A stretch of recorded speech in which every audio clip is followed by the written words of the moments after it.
Respons Erick Thohir soal Maarten Paes bisa bela timnas Indonesia bulan September. Ketua Umum PSSI Erick Thohir memberi respons soal kabar yang mengatakan bahwa Maarten Paes dapat membela timnas Indonesia di putaran ketiga kualifikasi Piala Dunia 2026 pada September mendatang. Kabar tersebut pertama kali diucapkan Menteri Pemuda dan Olahraga Dito Aryo Tejo saat kunjungan di wilayah Kendal, Jawa Tengah. Pada kesempatan itu, Menpora mengatakan bahwa Maarten Paes bisa membela timnas Indonesia di putaran ketiga kualifikasi Piala Dunia Zona Asia pada September mendatang. Semenjak diungkap Dito, kabar ini sontak ramai jadi sorotan. Pasalnya, pecinta sepak bola tanah air memang sangat menantikan kehadiran Paes di timnas Indonesia untuk mengarungi putaran ketiga kualifikasi Piala Dunia. Respons Erick Thohir terkait hal tersebut, pengamat sepak bola Roni Pangemanan mengaku sudah menanyakan langsung kebenarannya kepada Erick Thohir. Menjawab pertanyaan tersebut, Erick Thohir mengatakan bahwa pada bulan September, Maarten Paes belum pasti bisa dimainkan. Adapun saat ini PSSI masih terus berusaha agar kiper 26 tahun tersebut segera berseragam merah putih. Yang terpenting saat ini, kata Bung Ropan, Maarten Paes sudah resmi menjadi warga negara Indonesia atau WNI. Sekarang tinggal perpindahan federasi saja yang masih alot. Bukan hanya rumit, terkuak biaya sidang Maarten Paes di CAS bisa tembus 32 miliar. PSSI sedang mengusahakan agar Maarten Paes bisa bersyarat membela timnas Indonesia.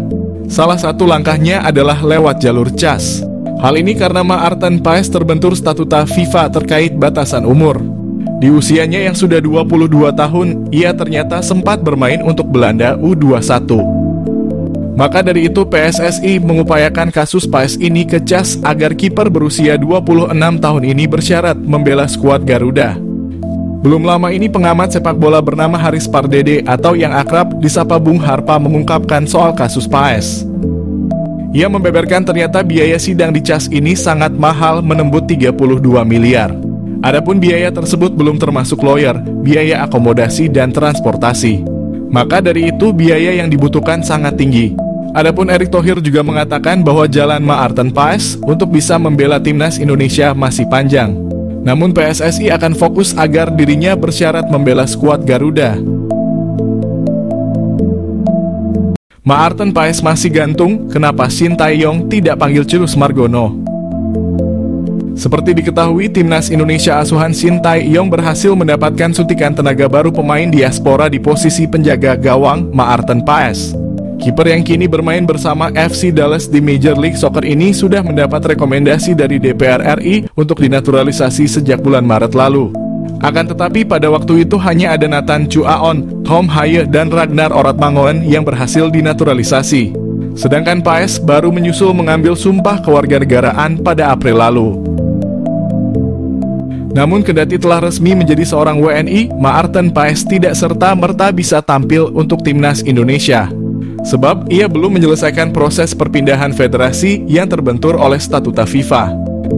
Karena prosesnya yang belum selesai, timnas Indonesia pun belum bisa menggunakan jasanya. Termasuk di laga terakhir kualifikasi Piala Dunia Zona Asia putaran kedua. Lantas mengapa Shin Tae-yong tidak memanggil Cirus Margono? Padahal secara postur dan skill kiper 22 tahun itu tidak kalah dengan Maarten Paes. Dirinya juga sudah mengembalikan status WNI miliknya dengan mengambil sumpah pada Maret lalu. Usut punya usut, pelatih timnas Indonesia asal Korea Selatan itu rupanya memiliki alasan tersendiri untuk tidak memanggil Cirus Margono. Rupanya Shin Tae-yong belum pernah sekalipun melihat bagaimana permainan kiper klub Yunani Panathinaikos itu. Oleh karena itu, ia belum bisa menganalisa apakah Cirus Margono akan cocok dengan skema permainan yang dimainkan atau tidak. Patut dinantikan untuk proses perpindahan federasi Maarten Paes segera usai. Dan untuk Cirus Margono, semoga Shin Tae-yong segera melihat penampilan sang penjaga gawang agar sang pemain dapat merapat ke timnas Indonesia.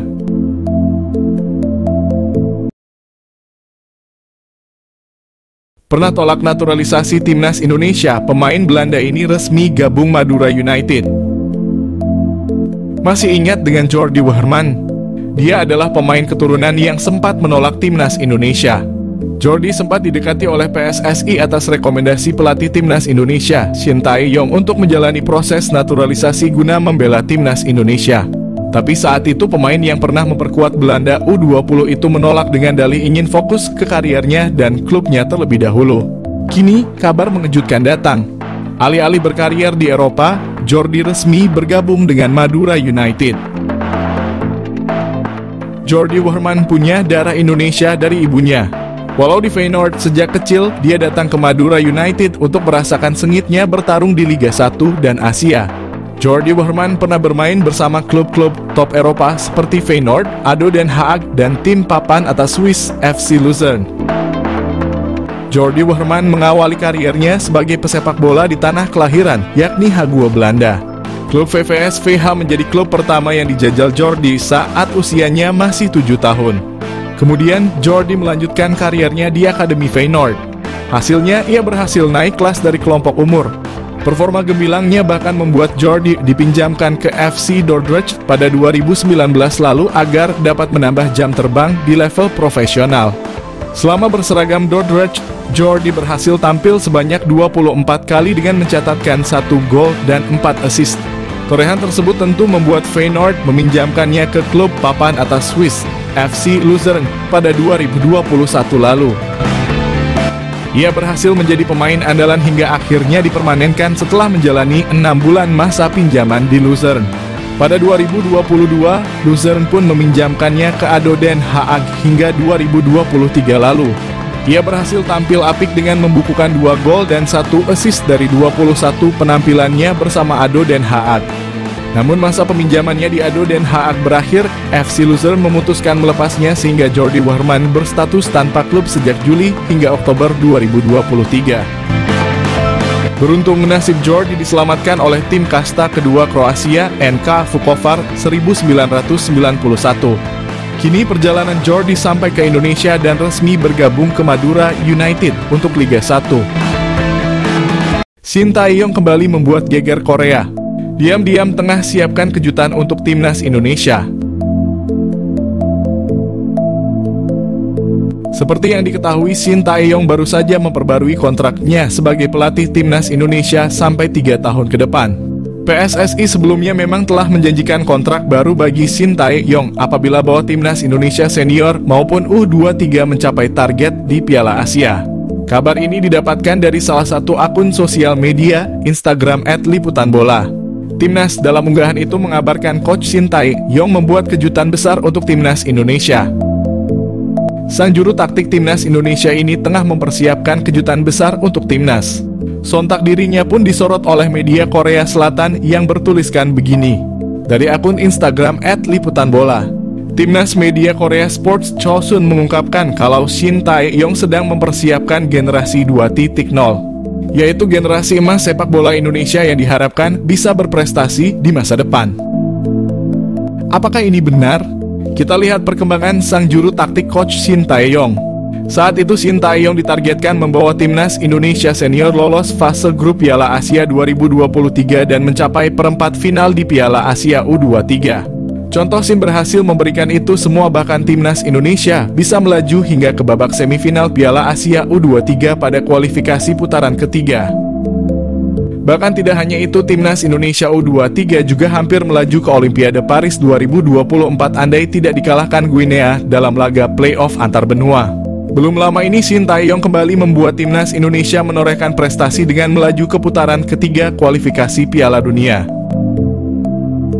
Yang lebih menariknya atas kiprah sang pelatih timnas Indonesia. Kabarnya nama Shin Tae-yong dipakai sebagai nama untuk lapangan yang ada di kampung halamannya.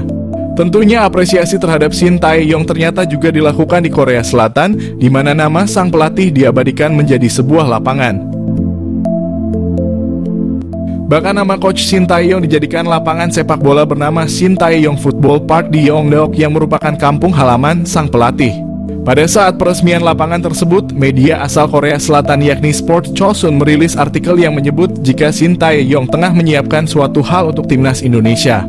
Namun dalam perjalanannya, Shin Tae-yong berujar kalau bebannya menangani timnas Indonesia saat ini jauh lebih berat dibandingkan sebelumnya. Apakah benar begitu? Kita lihat ke depannya. Siapa Daan Roth, stiker tajam keturunan Indonesia yang tanda-tandanya bakal dinaturalisasi? Nama Daan Rots mencuat di tengah urung jelasnya status striker Ole Roemeny yang konon akan dinaturalisasi. Seperti halnya Ole Roemeny, Daan Rots merupakan pemain berposisi striker yang kini tengah merumput di Liga Belanda. Pemain yang kini berseragam FC Twente tersebut tergolong memiliki statistik nan ciamik. Di usianya yang masih 22 tahun, Daan Rots telah memainkan 40 pertandingan di semua kompetisi. Ia telah mencetak 9 gol dan 10 assist. Pemain ini belakangan santer dikaitkan dengan proyek naturalisasi yang dipersiapkan untuk timnas lantaran disebut-sebut memiliki keturunan Indonesia. Lantas siapa sosok Daan Rots? Daan Rots lahir di Groenlo, Belanda 25 Juli 2001. Usianya kini 22 tahun. Pemain yang memiliki tinggi badan 1,79 tersebut merupakan pemain yang masuk kategori kesukaan Shin Tae-yong lantaran merupakan versatile alias bisa bermain di beberapa posisi. Ia tercatat bisa bermain sebagai sayap kanan, sayap kiri, penyerang bahkan hingga playmaker. Pemain yang kini mengenakan nomor punggung 11 telah bermain bersama FC Twente sejak di akademi. Ia bergabung bersama Akademi FC Twente pada 2012. Karirnya berlanjut di tim senior hingga kini. Tanda-tanda dinaturalisasi. Belakangan nama Daan Rots semakin santer disebut bakal menjadi salah satu pemain yang bakal dinaturalisasi bersama dengan sejumlah nama lain yang kini juga hangat diperbincangkan. Daan Rots disebut-sebut bisa jadi solusi bila Ole Roemeny batal dinaturalisasi untuk menambal stok striker yang saat ini jadi PR besar di timnas Indonesia jelang menghadapi putaran kualifikasi Piala Dunia 2026. Tanda-tanda bahwa Daan Rots bakal dinaturalisasi kiranya sudah mulai terlihat bila mengacu pada unggahan terakhir di akun Instagramnya. Di unggahan itu terlihat sosok Vardy Bachdim memberikan like. Tak hanya itu, tampak dari daftar pengikutnya, Daan Rots juga telah mengikuti akun Instagram saudara dari Irfan Bachdim tersebut. Diketahui Vardy Bachdim merupakan salah satu sosok berjasa yang membawa sejumlah pemain diaspora yang akhirnya dinaturalisasi. Beberapa nama yang dibawanya yakni Nathan Chuaon, Saine Patinama, Tom Haye, Jay Itzes, hingga yang terbaru Calvin Verdong. Mungkinkan itu sebagai pertanda Daan Rots bakal mengikuti jejak pemain diaspora lainnya untuk dinaturalisasi? Patut ditunggu perkembangannya.